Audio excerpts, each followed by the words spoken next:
I sit cross-legged on the hardwood floor of my parents' Portland living room, surrounded by torn wrapping paper and the artificial pine scent of Christmas morning. My sister Chelsea twirls her manicured fingers around a set of shiny BMW keys, the metal catching the twinkling lights from the tree as she pirouettes like a teenager instead of a 32-year-old woman. I can't believe it. She squeals, bouncing on her toes. My own Beamer. Dad beams at her with unfiltered pride, Mom clasping her hands beneath her chin like she's witnessing a miracle. The car sits in the driveway, a glossy white testament to parental devotion, complete with an enormous red bow that probably cost more than what they spent on my entire Christmas. Meanwhile, I stare at the object in my lap, a plastic piggy bank shaped like a cartoon character from a children's show I outgrew 25 years ago. The price tag they forgot to remove reads $1.99. Open it, Mom urges, gesturing toward the small rubber stopper on the bottom. My fingers feel numb as I comply. 2 crisp $1 bills flutter out. It's the start of your future home fund, honey, Dad announces with a dismissive wave. You're always so responsible with money, not like some people. He winks at Chelsea, who pretends to look offended. The silence stretches like taffy between us until Mom fills it. Chelsea needs reliable transportation for her new graphic design clients. Those artsy types expect a certain image, you know? Chelsea drops onto the couch beside me, her expensive perfume clouding my senses. Don't worry, sis, I'll drive you around whenever you need. She pats my knee with patronizing gentleness. Your little Toyota must be on its last legs by now. The Toyota that carried me through 7 hours of mountain passes yesterday. The Toyota I paid off myself 3 years ago. The Toyota that's more reliable than any relationship in this room. I can't breathe. 34 years of moments just like this one crystallize in my mind with perfect clarity. This isn't an anomaly, it's the pattern of my entire life. Just this morning, I had carefully wrapped their gifts a leather briefcase for Dad that cost 2 weeks' salary, the silver bracelet Mom had admired in a Seattle boutique window, the professional camera lens Chelsea had casually mentioned wanting, all purchased by setting aside a little from each paycheck for months. I'd rehearsed my announcement during the entire drive down from Seattle. Senior structural engineer. The promotion I'd earned through nights and weekends of extra work, designing buildings that would stand for generations. I'd imagined their faces lighting up with pride, finally seeing me as something more than Chelsea's responsible older sister. Maybe this Christmas will finally be different. I'd whispered to myself at each rest stop, at each gas station, at each mile marker. My hands tremble as I place the piggy bank on the coffee table. The plastic makes a hollow sound against the glass. Excuse me, I manage, my voice sounding like it belongs to someone else. Bathroom. I walk, don't run up the familiar stairs, past the wall of family photos where Chelsea's face dominates every frame. The bathroom door closes behind me with a soft click before I twist the lock. My reflection stares back at me, eyes too dry, face too composed. I press my palms against the cold marble counter, waiting for tears that won't come. The pressure builds in my chest instead, like concrete hardening around my lungs. People talk about heartbreak like it's abstract. It's not. I feel each chamber of my heart contracting painfully, blood struggling to push through narrowing vessels. My sternum aches like someone has pressed a knee against it. This is what dying feels like, I think. Not dramatic, just diminishing. The night stretches endlessly as I lie awake in my childhood bedroom, listening to Chelsea's laughter from downstairs as she and my parents plan her first road trip in the new car. At 2:17 a.m., I finally sit up. I pack quickly, taking only what matters: the faded, stuffed bear my grandmother gave me, the photo album from college, the small wooden box containing my first professional blueprint, the expensive gifts I've given them over the years stay where they are. They were never about gratitude anyway. The house is silent as I carry my suitcase down the stairs.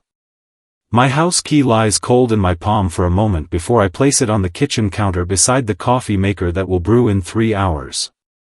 They have made their choice. Now I'm making mine. Streetlights blur into watery halos as I navigate empty highways. The dashboard clock reads 3:42 a.m., Christmas morning. My windshield wipers battle against thickening snow while Bing Crosby croons about white Christmases from the radio. I twist the volume knob until his voice fades to silence. Have yourself a merry little Christmas. I whisper to the empty passenger seat, my voice breaking on. Merry. The irony burns like acid. Through Portland's southern outskirts, my Toyota's heater struggles against the December chill. 7 years old with 200,000 miles, this car carried me through college, first jobs, promotions. It never complained about mountain passes or tight parking spots. Unlike the gleaming BMW sitting in my parents' driveway with its ridiculous red bow, my car earned its place in my life. Around 6, my phone buzzes against the center console. I glance down to see Mom's face lighting up the screen. Not, "Are you safe?" Or, "Please come home."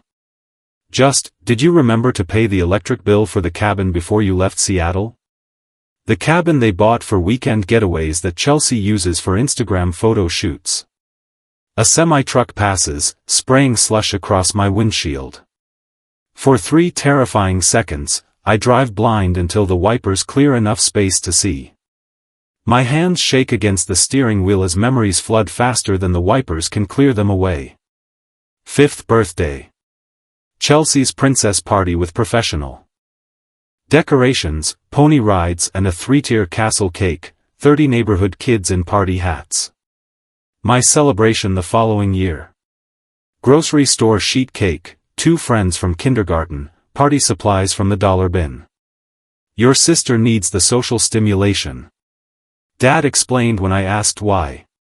You're more independent. Independent. They're code for, you don't need us. High school graduation. Valedictorian. My carefully crafted speech about persistence and dreams. Empty seats in the family section because Chelsea's junior varsity soccer team had an away game. We'll watch the recording. Mom promised. The VHS tape sat unwrapped on my dresser until I left for college. Your sister needs the encouragement.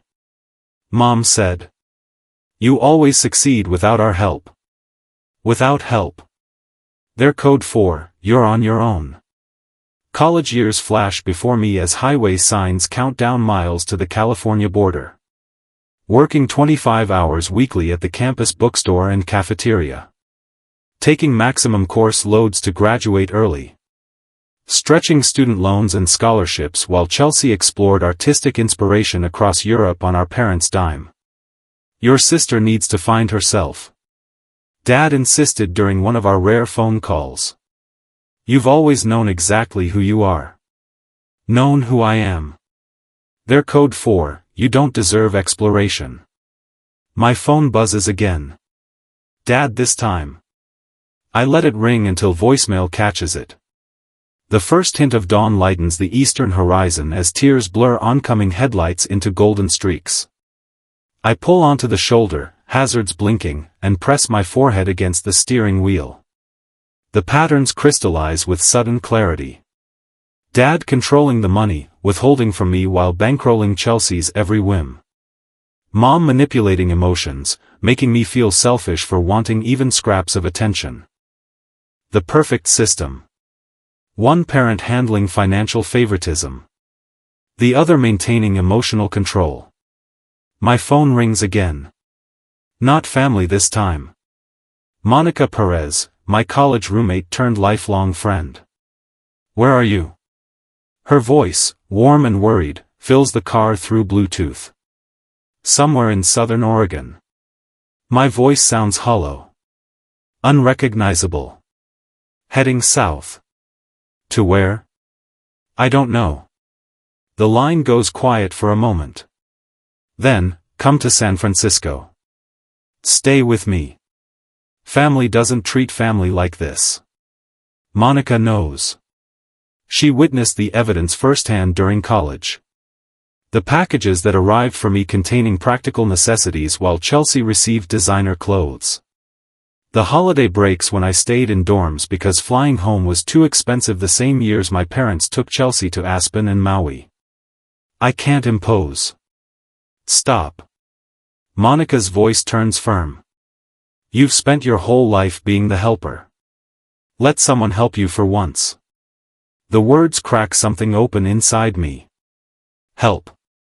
Such a simple concept yet foreign to my experience. In my family, help flows one direction toward Chelsea. Toward my parents. Never toward me. Okay. I whisper, surprising myself. Text me your location every hour.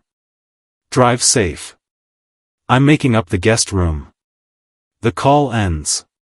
I ease back onto the highway, wipers clearing fresh snow. For the first time since leaving Portland, my shoulders lower slightly from their defensive hunch. By 7:30 a.m., I cross the California state line. The Welcome to California sign gleams in early sunlight. My phone screen shows 17 missed calls, 32 text messages.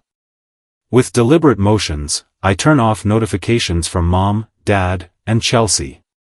The silence feels weightier than any accusation.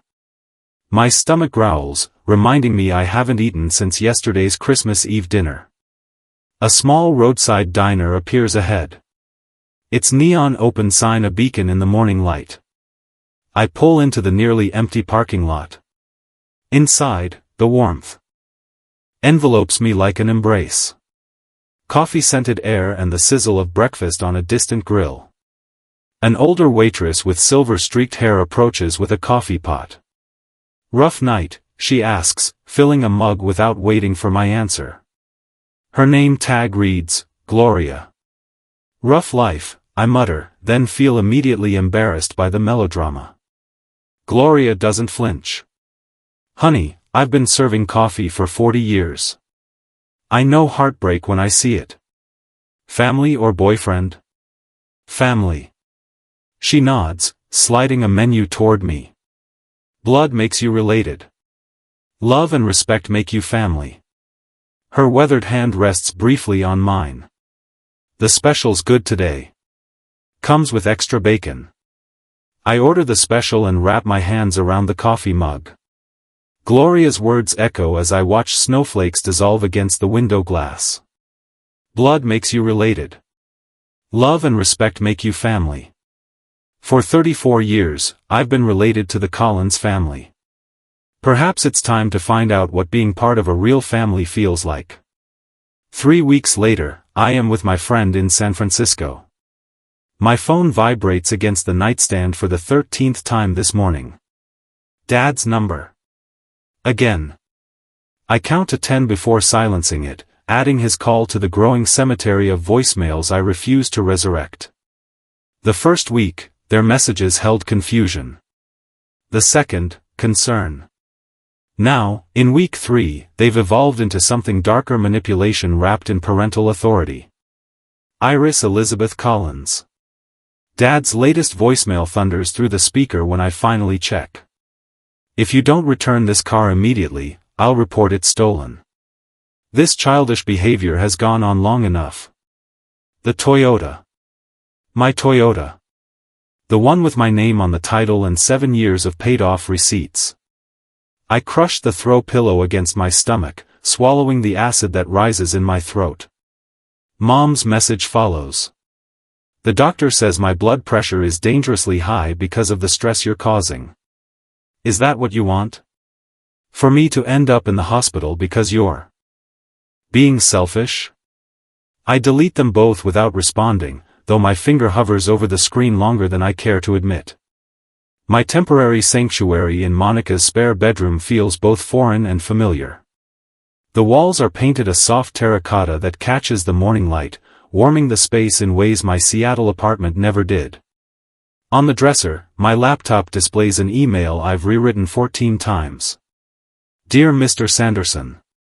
Dear Mr. Sanderson. I'm writing to formally request a transfer to the San Francisco office, effective immediately. My finger clicks send before I can reconsider. No family connections.